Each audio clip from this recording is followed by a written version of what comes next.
and they won't bring new taxes.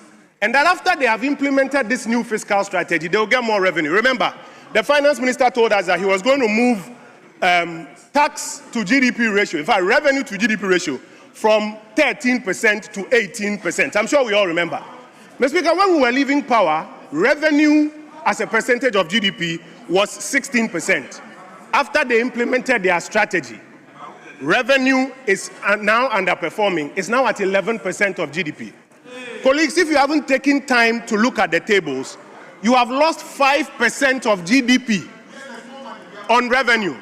You think there's more money? 5% of GDP, that is 5% of 1 trillion, is 50 billion Ghana cedis. If you don't understand it, please let me explain some more. What boka 50 billion? And that is why you have had to cut your expenses. And Mr. Speaker, the expenses they have cut, it's not just numbers. The 28 billion they have cut is not numbers. They are teachers who were waiting to be recruited. And because this government has played politics with the revenue strategy, they are at home. They are nurses who were waiting to be recruited. Because you have played politics with the revenue strategy, they are sitting at home. They are contractors who are waiting to be paid.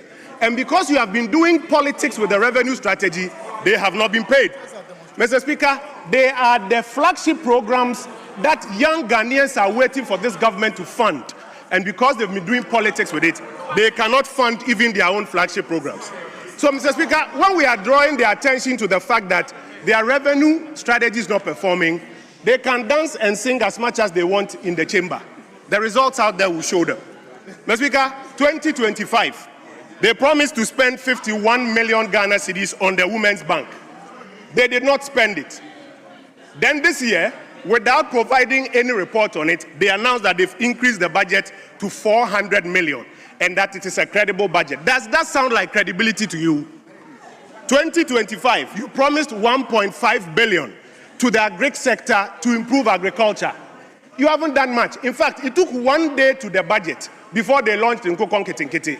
Zero work done. And then now you come and promise 2 billion cedis for agri, and you say it is a credible budget. Does that sound credible to you? You promised 300 million for apprenticeship program. Where are the apprentices? What work are they doing? Nothing happens, and then you come back and promise another 170 million.